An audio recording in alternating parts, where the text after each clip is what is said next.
Wow, how good was that? Welcome to the Metal Cell podcast. That was the opening track called Dugga from Archaós' new EP, Liberation. And I'm delighted to say I've been joined by frontman and guitarist Luke and Aaron on bass. How are you, lads? Doing well. Not too bad now. How are you yourself? And thanks for coming down. I'm very good. You've a new EP out, and I just want to talk about it. It was released in March, so can you just kind of give us a kind of a perspective on how you went about it and where you recorded it? Yeah, I suppose it was in February of 2018. We went out to Dunamore. Our drummer Chris was living there at the time, and with his brother and his brother's girlfriend, I think. And it was just kind of out in the middle of nowhere. It was near the Beast from the East, was it? It was just after it, because I remember there was still snow everywhere, and we ended up knocking off. Dropping a massive snowball on top of your head. Yeah. That was the first post. We now declare recording started, and all of a sudden I've got a snow cap on my head. It's wonderful. So yeah, we did a lot of the groundwork there. We got most of the instruments down, the drum tracks and the guitar and bass tracks. Then I did the vocals from home in Kinsale. I have Pro Tools set up at home, and I brought it out to Dunamore, so I do work at home as well from that setup. Okay. And then the final track, Deliverance, we kind of did that over a weekend last August at my house. So yeah. And I think between the two places, I think we did some extra work, like when we were still in Dunamore, and we'd done at least most of the groundwork, bar a little bit of retracking. We just started getting weird with some stuff and doing like gang vocals, and running up to a wood burning stove, myself and Luke with two hatchets, just walking up to it and just hitting it with hatchets. Cool. We actually, on the opening track that you would have just heard there, Dugga, the start of it is an actual real fire we recorded there in Dunamore, and those kind of banging sounds are just Aaron and myself getting a bit weird with a hatchet. So, Okay. yeah. Cool. What gave you the confidence then to record it yourselves? I got all like my studio gear and Pro Tools from my uncle Fergus O'Farrell, who was from the Irish band Interference. He, like, from a young age, I was about 14, he kind of trained me in that, just how to record basically, and eventually just over the years kind of just tinkering away, figuring out how things worked on it, I kind of just got, I suppose, relatively decent enough at that I felt I could record kind of a full band setup. And I got a couple of weeks experience with my uncle recording different bands, so I just had an idea that I felt we could probably pull it off. But I did get a good bit of help from this fella here, Aaron, with the mixing process. Okay, Aaron. Yeah. I think it's kind of, when we started, the entire band met in the music management and sound course in Cláiste Stefan Nefa, and a big part of that was the sound engineering, which is both live sound, and it's also in the studio. So one of your projects would be recording a full song with like a couple of instruments, they can be whatever you want, whatever song you want, kind of thing. So we kind of got we all got the experience there of being able to record it, and I had already, just through my own experiences of just like with one really cheap interface and a really cheap laptop, just hitting a guitar as hard as I could onto my laptop, and then just learning to try and make it sound better, to kind of make up for like how terrible the price sounded originally. Okay. So I had a good idea then when Luke brought the recordings we did. I just kind of went, maybe EQ that a little bit there and kind of work these things out. Okay, then your first single then was The Temptress. How did that come about? Well, that was Luke's that was a song Luke wrote and brought into college. It was him going through his little grunge phase for the most part, but like most songs, he brought it to us. We'd kind of show us everything he had, and we would like add in things, take away things, kind of chop change to a certain extent until we had, rather than it be like Luke's song, it would become the band's song then. Yes. Okay. And we then just kind of rehearse the hell out of that, and then he can run off and do all the lyrics because he is the wordsmith of the band. The Venus trap in The Temptress. Yeah, I was wondering about that. Nice one. Who provided the kind of reminded me a bit of Celtic Frost, Tom G. Warrior. That was me that was on recording that time, yeah. I thought that actually would have been on the first EP, but it didn't make it in the end. A lot of people, that's a fair point. Yeah, I remember we had this conversation because it was all recorded at the same time. Back then, there was still like Fergus O'Farrell's old studio was still owned by Luke's family down in Bantry, so it was just, at that point it was just a space. Luke had the equipment and we brought it down there and recorded everything there. But we ended up just having the conversation and just decided to kind of keep it to the tracks that were on the first EP, and then just release that as a standalone single, which was self-titled. Yeah, the self-titled. So that was December 2017. That's right. Yeah. I kind of feel as well though, as a track, it just felt like a standalone kind of song. Like with the rest of the tracks that we had on the first EP at that time, it kind of just felt like, not that it didn't really fit with them, but just like they fitted to each other more. I felt just, you know. I think when we came up with this idea for 3 of the songs that they all followed a theme, or theme rather. There's those THs are somewhere there. I think I left them back in West Cork, but they all kind of followed a theme based on like Dante's Divine Comedy, but the wrong way around. So you'd kind of start in heaven and then work your way down to hell. So most of the EP kind of had a recurring theme that kind of gave it a bit of a cohesion that I don't think the Tempest really had. Yeah, even though it did have a bit of the Greek mythology that was kind of throughout that whole thing. So you partnered up then with Sarah Mackey and Richard Dowling as well. So Richard did the mastering for you. How did you come across Richard? Just knowing a few people from college and even outside of it, more than one person kept coming to me and saying, "Oh, Richard Dowling, he's a part of WAV mastering and all that. He's really good, and he was like rather affordable." So we kind of brought it to him. He asked us, just give me examples of bands you like that you feel this kind of fits into, so he gets a sense of what you're going for. And once we gave him the Temptress, actually, because it was the first single, and just gave it to him to see what he'd do with that, and we really liked it. So for the EP and for the for Liberation, we just came back to him because we liked what he did. Yeah, he did a really good job on the first EP, and so did you. Now that you brought it up, what bands did you say to Richard that you kind of liked the sound of? I know it's kind of different for each. Like, I think one member kind of brought up something for everyone. So I think for you was a bit Nirvana, or I was Nirvana, and I think I suggested Stone Sour to him as well. Okay, and I kind of went for Gojira at the time because they'd be one of the bands that I really go for, especially when I'm trying to write kind of chunkier riffs and stuff. You can actually hear that in the newer stuff. There's a big Gojira. Well, there's a question answered for me anyway, and a bit of Tool as well. Yeah, no? definitely. Oh gotcha. Yeah. Okay, the t-shirt. Luke is wearing a Tool t-shirt here. Yeah. Actually, still on your first EP, there's a song called Limbo as well. What's that about? Who is Limbo? Okay. Who is Limbo? I didn't. Again, this is Luke on the lyrics. I came up with the lyrics to that. Well, some part of the lyrics to that on a bus trip up from Kinsale to Cork one night, and it was raining, and and it was kind of just that kind of just came into my head, and then I kind of sometimes, like when I write songs, I don't have an exact story in mind to begin with, but then I get a line and I'm kind of like, ooh, it comes to me, I'm kind of like, that's interesting. Limbo constricts my breathing, keeps me kneeling, pulls me down. And then I kind of just went down, oh, I'm so sad. It's kind of, I suppose it's like treating it, is personifying the right word for it? It's like Limbo is like as a person, even though it's not, but it's like taking over your life. Personification, and, right? So. Yeah, it's interesting as well that in the first EP and the second EP, both first songs are instrumental tracks. I remember the first EP that was an accident. That was a backward track. That was a backward. EP, It's a backward. But it sounds okay. Yeah, that was myself and Luke were down in Kinsale in his house mixing, and we had spent maybe 10-12 hours straight. Like, we'd started in the morning and just went, and at the end of the day we were pretty much done. So while really tired and after a couple of beers, we were just kind of like, I wonder what these songs would sound like backwards. Turns out Limbo backwards sounded really cool, so we started chopping it up and adding things in and taking stuff away to make what would eventually become Quasar, the intro track, and then we brought it to the lads, and it ended up sticking. I started, there's kind of reverse vocals that are in throughout that track as well, and pitch down, and I took basically lyrics from all the songs throughout the EP and just reversed them, and I was just like, look, I'm just going to keep going more crazy with it, so it was a bit of fun anyway. It's only 44 seconds, so you squeezed a lot in for that, you know.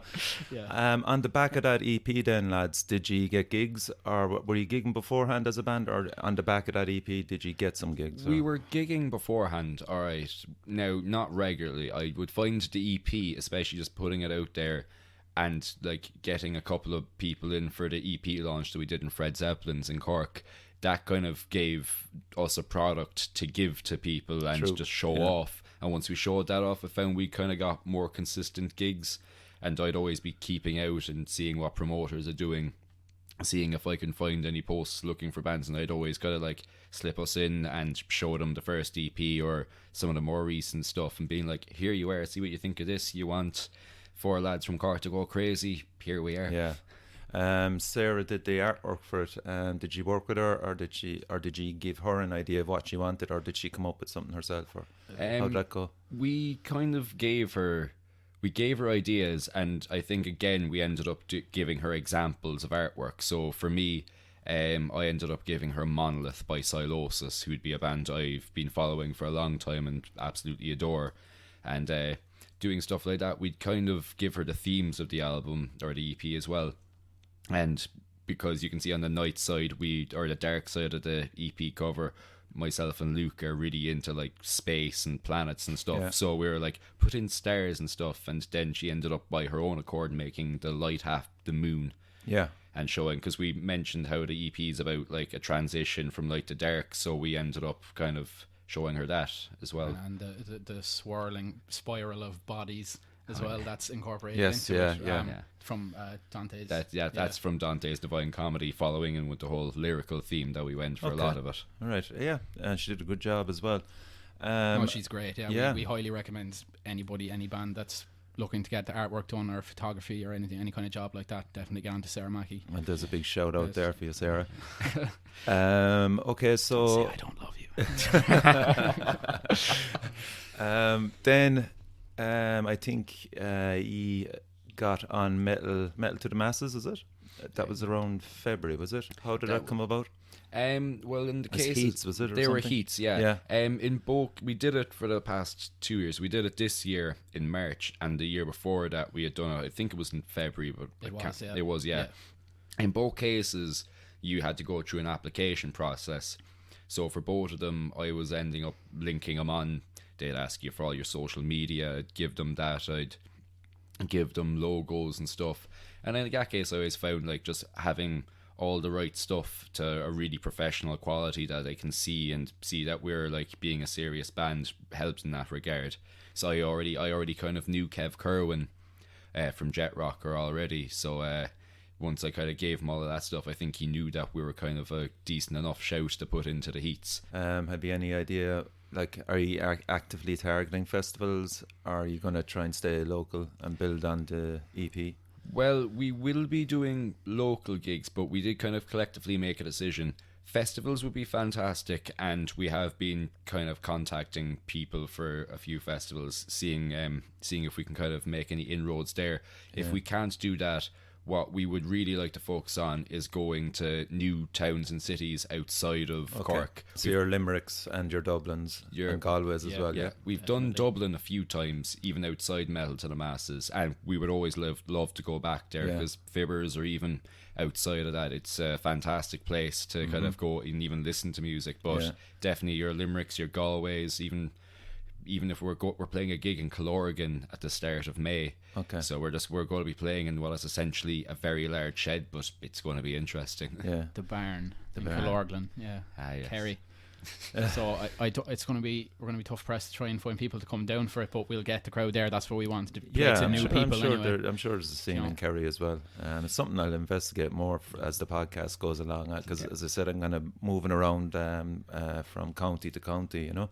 I think actually the new EP, I cannot wait to see that perform live, because I think it's actually an album that will come across actually even better live. It's just that's kind of what we tried to capture, I think, this time around with this process. Get it closer to the kind of raw sound of the live sound, because in the first EP a lot more of it was kind of digital and more produced, but this time everything was mic'd up. We wanted to get that raw kind of sound this time, so I think we achieved that anyway. Yeah, I'd hope so, because like one thing I always find is when you're sitting there in a room and you've got headphones on you and you've got a click in your ear, it's kind of hard to kind of push yourself the way that you would push yourself at gigs. Yes. Like I love having a crowd in front of me that's going for it, because I'll feed off that energy, and I'll give it straight back to them. I'll give them 110%, because they arrived, they've supported people, they're supporting us, and they seem to be enjoying it. So I'd like to see how people react when they listen to the songs from Liberation. Some of them seem to be one of the more popular stuff that we're playing now. Like, the singles are going down well. Even the song Dugga, people seem to really like that, despite it being the one instrumental. My favourite one so far, anyway, is Exodus. Yes. I just love the contrast, and it's a perfect balance between the kind of death metal vocals and your singing as well, Luke. It's perfect, and I just went, wow, that'll be just something else live, you know. No, that was song again. Luke was on vocals, but for the most part, I ended up doing the music for that. So I'm delighted you like it. But I did try and go for this kind of more. I'd probably have the more extreme end of the spectrum when it comes to bands I like. So I try to translate that a bit with like more kind of mad, slightly black metal-y chords and stuff. And I tried to get Alessio to do more screaming on the record, just to try and like bring us up from the kind of mix of rock and metal to being more all in all metal there. And then in tandem with that, I always feel with songs that there needs to be kind of a hook there somewhere. So I love, like, Aaron knows this anyway, I always try and bring in kind of a catchy chorus in there or something. So I just feel like the listener, it's great for them to have something that they can kind of you can see that in your second single, which is the current one, Liberation. I just want to talk to you, actually. I know that Sarah did the video for it. Where was it shot, and what was the thought process behind it? For the live scene where we've got the two cars behind us, we're in Carricktool. We just there's an industrial estate there, and we just ended up parking our cars there. We got just two cars behind us to provide lighting, and we also had like kind of more film-based lights in front of us so you can see us. And it was just more, we didn't plan on the rain at all. I thought it looked good in Chris's drums. Oh, it did, yeah. It looked beautiful, but I think we were all sick after spending about 4 hours. Chest infections, and worth it though, worth it. And then we still practice up in the rehearsal studios in Dublin Hill, but we used to rent a room so we'd have constant access to it. So that's where the indoor shots are. Yeah, cool. And Port of Cork as well. We got a few. Oh, and the Port of Cork for when it's just myself, Luke, and Chris just sitting on top of like being cranes, dramatic and shouting into the camera. Yeah, having some artsy moments. Yeah, and that song has a great hook, Luke. Thank you. You know. Again, it just changes, and then the chorus. Then again, it's just you remember it, you know, and that's probably the key part of the song. That, you know, it's something you'll take away afterwards, and you'll kind of go, yeah, I know where that song came from, you know. Cheers. So then the chosen one, it's an interesting one. Again, it's fantasy. I presume it's this character's story of a character coming right through the EP, is it? It is, yeah, exactly. Okay. That's exactly it. It's kind of an out there idea, all right. It's like basically the Earth has been sapped of all its resources. Human life can't survive there anymore. So the protagonist, the main character in the story, has been sent away on kind of a colony to live on another planet, and then there he kind of sees that the same mistakes are happening again. Okay. You know, man are making the same mistakes, so then that's all about him fighting and trying to stop that from happening. So that's kind of the chosen one, is where he's taken his forces and he's saying, stop this shit. Like, yeah. It's got a great ending by Chris as well on the drums. Oh, fantastic. Yeah. No, it's brilliant parts. I think every time there's always like a smile. Especially, I always see Alessio, myself and Alessio are smiling at each other because we turn around, we see Chris on the higher bells just going like that. We always get a good giggle. Stops us from concentrating so hard. We know something's working when we're working on new tunes or anything at practices, and then we just hear a cackle or something like that in the background, and something's... if it's funny, keep it. Yeah. I think that's like the start of Exodus, where it gets really spazzy. I think that was more laughing before we realised how hard Chris it'd be. crying. Yeah, Chris crying because he had to do all that work again. But sure, look at. And Deliverance then finishes the EP. Who wrote it, or was it were you all contributing again? Or there's bits and pieces from everyone. A lot of the music again was done by me. It was actually originally 2 songs. Okay. And I couldn't finish either of them, no matter how hard I tried. But I ended up realizing that some riffs would tie into others, and I just started hitting them off each other. Right. It ended up being maybe, originally I think it was about 12 minutes long, and then I just started ripping the parts out that I didn't like or I didn't think fit very well, and condensed it down to a very healthy 6 minutes. Yeah. Or no, six. It's closer to seven at this rate, actually. Yeah. So still taking that amount of time was good. But then I brought it to Luke, and again Luke would bring in a few riffs, and so did the others. They kind of built on it with their little flourishes and touches, and then again just throw a melody over it then with the lyrics. Once Luke knew the story and he kind of knew how it was ending, he kind of wrote the story. And I think this is the first time I kind of brought any amount of lyrics in the middle of the song, during the breakdown. The big screaming section. There's the whole screaming section was written by me, because it's the transition. The start of Deliverance is him kind of saying, I've saved the world, I'm going to look after you now, everything's fine. And then during the breakdown in the middle, he realizes that these people are going to keep making these mistakes. I'm going to become a tyrant, and I'm going to save you from yourselves. Okay. And then the rest of the song is kind of about him kind of taking over and kind of supplanting himself as the new supreme leader kind of thing. Yeah, and the consequences as well. And I saw that, and the lyrics, which I love actually, and well done. I love bands that actually put the lyrics on Bandcamp. You know, you're enjoying the song and then you're looking at the lyrics as well, and it's just so easier. Yeah, I felt that was important, like, because when there's a story there to tell, like, I know people aren't going to be able to make out everything just on the first listen, so I want there to be like somewhere where people can just see it, and if they're interested enough, they can read through it and get the idea of what it's about. It's a great idea. I think a lot of bands should do it. What about songs that didn't make it, or are you constantly? I'd say when it kind of came to the point of releasing the EP, I don't think there was any other song that was done, ready to go to be recorded at the time. Like, even when we did the first set of recording, Deliverance was more an idea than a reality. We kind of felt that we were going to put it in anyway, but we didn't necessarily do so. So later on in the year, we'd end up writing what would become that before recording it.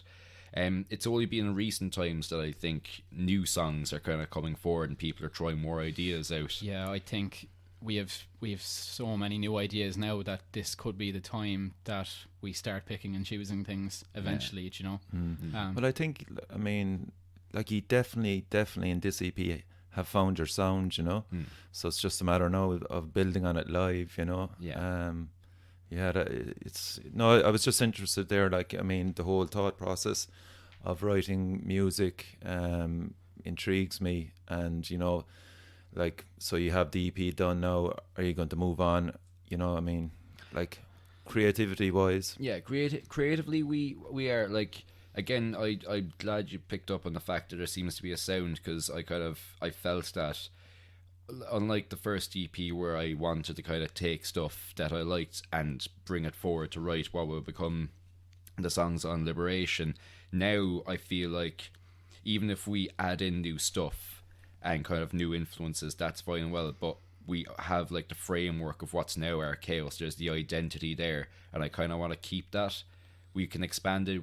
I even sent Luke stuff on last night where it's actually a bit mellower and a bit cleaner, but it still has all the tendencies that you tend to find on the newer stuff. So and our soundscape is kind of ever expanding, because every couple of weeks he has a new pedal anyway. So I was just going to ask you actually about gear. What gear do you use? Well, for me, I've got my Spectre 5-string. It's a Legend 5, and I'm the one, funnily enough, with the larger of the pedal boards. I've got a synthesizer pedal, which you'll hear at the start of Liberation, the little, like, lo-fi kind of sound that swells up as that. The octave pedal doesn't show up because that's a more recent buy. And then I just use a Fender Pelt fuzz pedal and TC Electronic Prophet delay, just to kind of get some more kind of trancey stuff that you might hear at the start of Exodus and a few other pieces. And staying on that, Aaron, who would be your kind of heroes? Would it be necessarily bass players, or are they guitarists? Or they're guitarists, yes. For bass players, I'd find the likes of Justin Chancellor from Tool would be a huge one for me. He does very much kind of influence the way I play bass and the way I approach it. When it comes to how my bass sounds, kind of tones I go for, especially when it's kind of like dirty and just going for heavy stuff. I really like how Jean-Michel Labadie from Gojira sounds. Yeah, perfect. It's a big, huge sound, and I also really like to follow him for like stage presence. Yeah, there you go. He's always going mental, and I try and emulate that as much as I can without messing up notes. Then guitar players Josh Middleton from Silosis. While I'll never be able to sweep pick or anything like that, I like everything he does, from riffs to how he approaches melodic parts. I find really interesting. Yeah, actually, that's interesting. Yeah, the way you can, there is an influence there through your music. The way you said that there. Luke, what gear have you? I have an ESP Stratocaster copy, 6-string, and I'm not that much of a gearhead. Like, it's only until recently that I've started expanding kind of on pedals with help from Aaron, just giving me like sound advice. So I have Proco Rat that I've been using for the better bones of like the past year, I suppose a year now. Then I have a new Boss Delay, and that's kind of what I'm dealing with at the moment. Whereas influences, I'm more into like songwriters and vocalists in terms of like and lyricists for my influences. I'm not like a huge guitar head either. Like, I love playing it, but I'm not, kind of obsessed. But like, I love the likes of that. Actually was the sound of yes. Aaron cracking up and kind of making there. Great timing there. I've got a problem. I just tried to make it as subtle as possible. It just really didn't work, did it? Have you got one to open as well, Luke? There. Actually, yeah. All right. Okay. Well, there's one brief more intermission. So the party is continuing. So the likes of Maynard James Keenan of Tool and Corey Taylor of Slipknot, they'd be two of my biggest influences. Yeah. Actually, even the likes of Kurt Cobain, of course, and Grant Nicholas of Feeder, which is kind of a strange one, but yeah. Yeah, I know Feeder. It's an interesting one. So Gig Boys, have anything coming up? As we said, on the 3rd of May, we'll be down in Killorgan, in the barn, going back to back of Paul O'Neill's, and that should be a little interesting gig. We're going to meet some new bands that I don't think I'm very familiar with, but we'll see how it's like there. So that'll be an interesting one, bringing our like brand of metal down there. And then at the end of May, it isn't confirmed, but we are planning to play in Cork City again. Yeah. And we'll be planning to bring a certain metalcore band from Cork, if we can, back for the first time in a few years. But before we know anything for certain, I'm going to be a little hush-hush about that. How do you find Cork anyway, gigs-wise? Obviously, there's Fred's, and unfortunately, the poor relation it's kind of gone by the wayside now for the moment. I know you did launch out of there. What do you find? I wish there was more venues. Obviously, but I think I know the likes. I find the Spot Being Fallen can be an interesting venue. Organisationally, I think it can be a bit of a headache just to kind of get a metal gig going in there. So I can understand. I've seen a good few Petrophile gigs and a few others in there. Yeah. Poor Relation, the EP launches, or one and only experience working with them, and well, things went smoothly. It's not. There can be issues there, just in regards of how you get people in and out and all about. People will try and like go around where you have to pay in just to kind of drink at the bar and ignore the gig. Yeah. I know it's weird. There hasn't been a lot in Cork City that we've played in other than that. Yeah. I mean, Cypress Avenue's been redone now and takes 600 people. I worry that there's just not the kind of enough of a population in Cork to justify a lot of metal gigs unless they're really big stuff. Yeah, like well, there's Monolith coming up. That'll be a good test. That'll be a good acid test. Now, to be fair, the guys running it in Paranoid Beast, they did a fantastic job of getting some really good acts there. Like, I mean, we've got Rotting Christ headlining, so like the caliber is there that I think we'll be able to, for like one big event, make that work quite well. Yeah. I'd just be worried then that like for big events it'd be fine. For other people trying to do other stuff, it mightn't be quite as feasible. Yeah. Of course, we've always got Freds as well, though. We always got Freds. Freds have always looked after us. Yeah. It's nice. It's nice playing in a shoebox sometimes. I always wish the area of Freds was the size of Cypress Avenue, but at the same time, I do like packing all of that kind of chaos and confusion into one small space. It's always good fun playing in there as well. It is, yeah. You know? It is. It's always fun, and it's always like being like within like half a foot of like someone who thinks that you're fantastic and is loving what you're doing is always great, because that energy I talked about earlier is always you will there. get it there. Yeah, You're always going to get your audience and Fred's like that's it. You're never going to be worried about kind of pissing anyone off really with what you're doing. So in relation then to Irish bands, lads, or what kind of bands do you like at the moment? There's quite a good selection, thank God. There is it's kind of there's been an upsurge recently, which I do quite like. When it comes to bands I like, it varies a lot. I do quite like it when you hear bands in Cork. I like the likes of Partholón, God Alone, and Baylor as well. God Alone and Baylor 100%. Yeah, they'd be the kind of bands in Cork I quite like. And then going further afield, I'm a big Zhora fan, and I also quite like from the Bogs of Aughiska as well. Yeah, they're absolutely brilliant, and it's been too long since I've seen them here or further afield, so I'm looking forward to the next chance I get. Yeah. What about you, Luke? Yeah, definitely. I'm kind of fixated on the Cork scene really with God Alone and Baylor and the likes of Worn Out. I think they're all fantastic bands, and everyone really should be checking them out if they haven't yet. I'm sure most people have heard of the likes of God Alone and Baylor, but definitely if you haven't, you need to check them out. And even going up around Dundalk, Words That Burn, I think, are also another fantastic band. Yeah, so I suppose we were name checking them the whole time here in the Metal Cell, and Dead Label, 10 Ton Slug as well. I do quite like Dead Label, to be fair. I remember the first time I saw them, they were supporting Gojira. I was at that. Yeah. Not the last time they came, but the time Gojira, but the time before that. Dead Label, that was my first time seeing them, and I think they're fantastic. I kind of knew the new guitarist Mick from his time in Displace Hell, so I'm delighted to see him playing there. Last time Dead Label came to Cork, we played the same set as them in the Spalpeen Fánach, and I never got to see Dead Label because an erstwhile guitarist jumped off the stage trying to be cool, accidentally hit me at the top of the head, and I had to go to A&E and to get a couple of staples in there. Are you serious? Yeah. Jesus. Yeah, there was that lovely moment where, you get the belt and you're like, ow, put your hand in your head, there's a little bit of blood, you go, crap. Then there's a lot of blood going down the back of your neck, and you're like, just turn straight to the nearest friend and be like, I'll be back in a minute, I'm going outside, and just run. That was the end of my night, unfortunately. So I haven't seen Dead Label in a while. 10 Ton Slug I do like as well. I do like that kind of sludginess that they have going on, and I like now they've got Pavel on bass. I know he played with them a few times before into Siege and stuff, but it's brilliant that he's a full-time member now. Yeah, see, all those bands suits there as well, like they generate crowds, and Baylor as well. It's like an event when they play.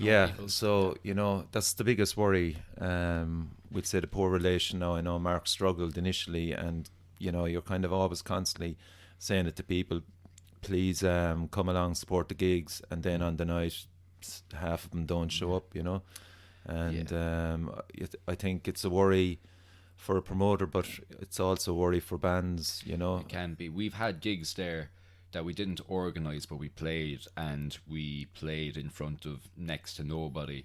And even just from running the gig that we had for the Liberation EP launch, we were lucky that we got a decent crowd in there, being it friends, family, and people who know the band. But just looking at the costs that it would take to run that, as opposed to running a gig in Fred's, it just means all of a sudden, if you do that a couple of times, like the Paranoid Beast guys like Mark ended up doing, then you end up just there making loss after loss after loss, and that ends up being really difficult to sustain.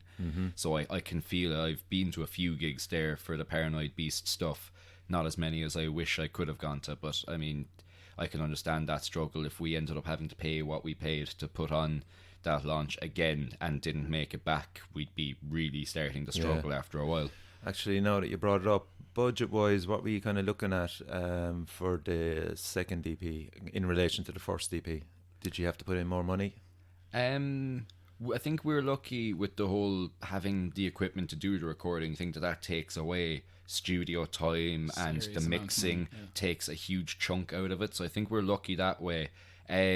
This time round, we did spend a good bit more money on merch, and we ended up getting more physical copies of the EPs because we found we just ran out of the debut EP, and then we were kind of stuck for a couple of gigs afterwards where we just have nothing to give to people. Yes, okay, yeah. So That's actually a good point. So we doubled the merch this time just to have it to bring to future gigs, Yeah. and we put a lot more into just overall promotion this time round of the EP. Like there's a lot more money gone into that. Be it sponsorships or printing costs or anything like that.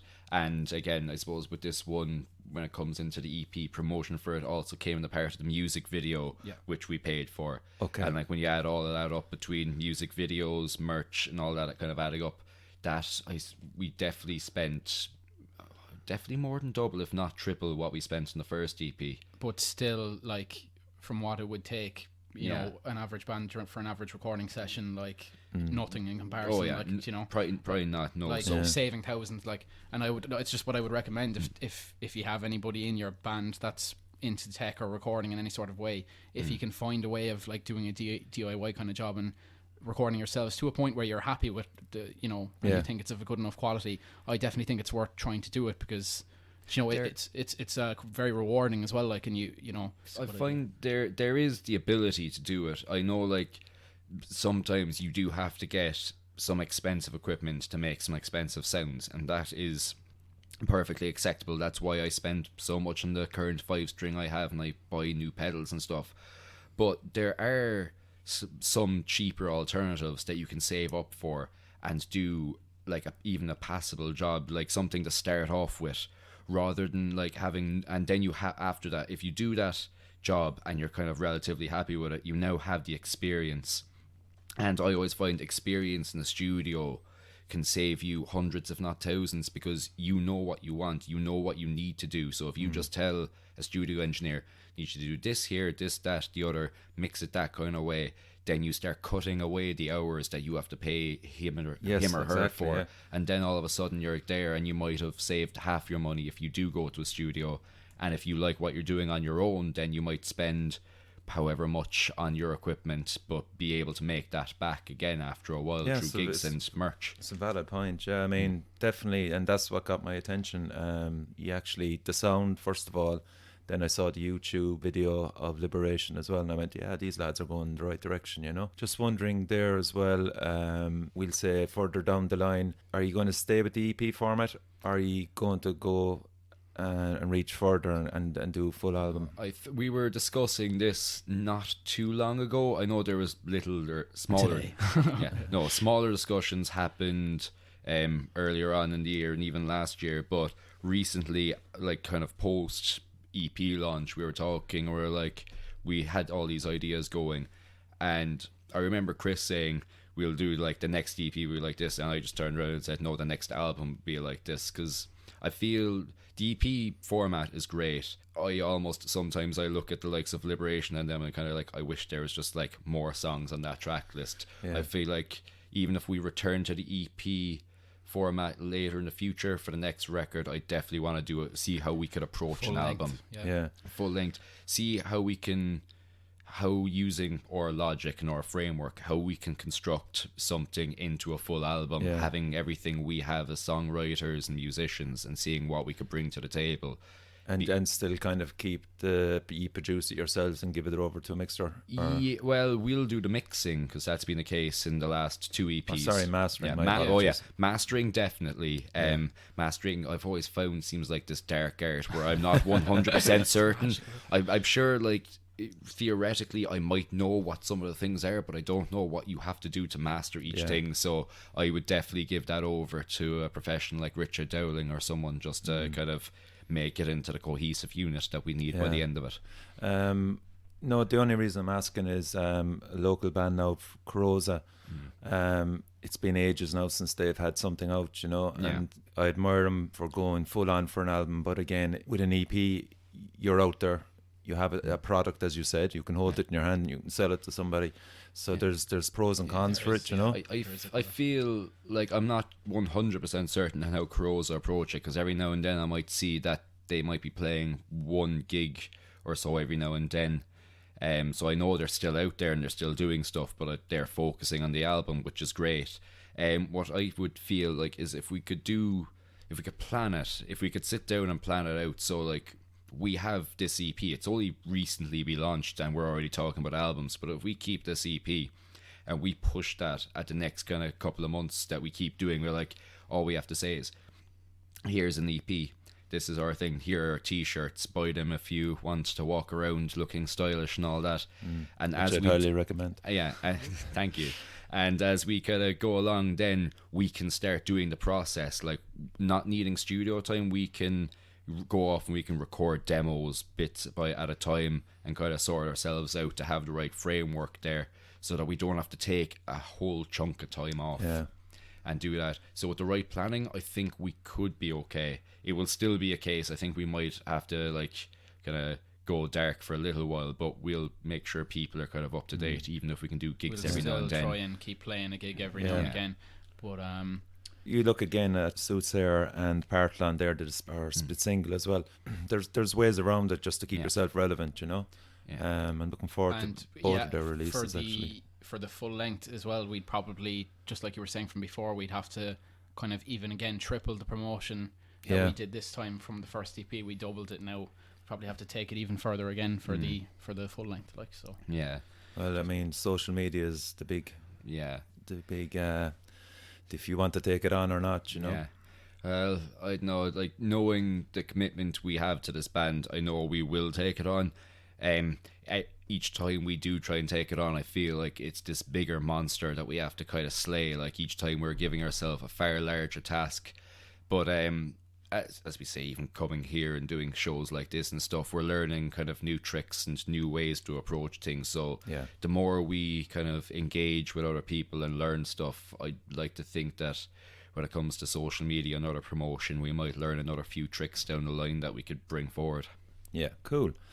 So that's it, lads. I'm going to leave everybody with Liberation. That's the new single, and be sure to check out the video. It's on YouTube by Sarah Mackey, and again the EP is on Bandcamp, lads. Where are you social media wise? How do people find you? You can find us on Facebook, Twitter, Instagram. Again, you can find us on YouTube and stuff, and we're on all streaming services as well if you want to check out the EP that way.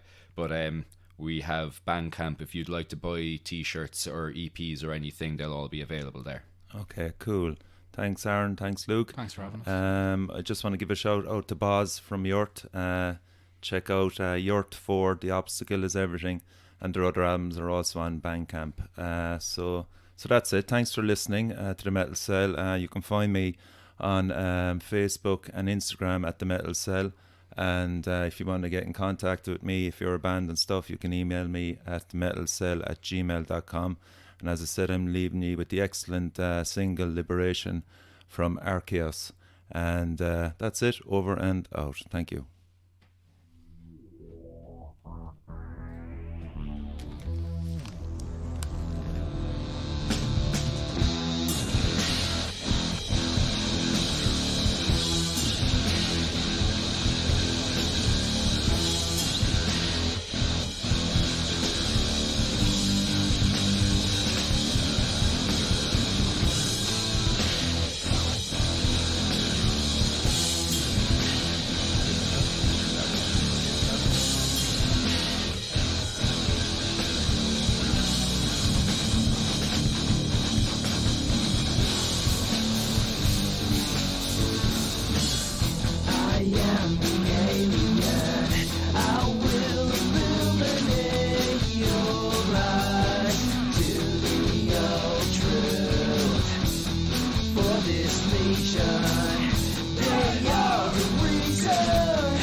Just do our needs and we'll want a family, please.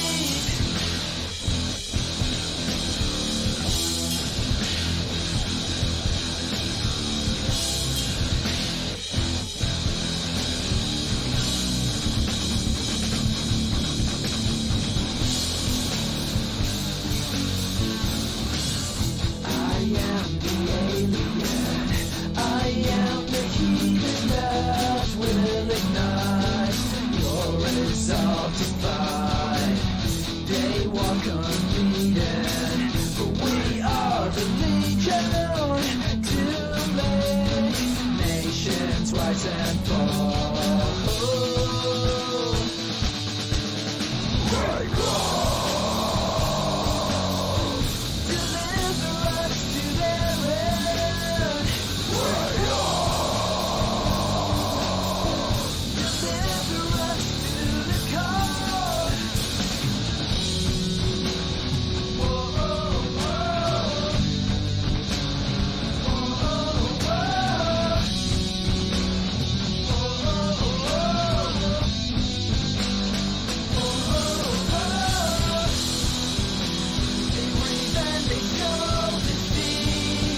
Now these cities are burning.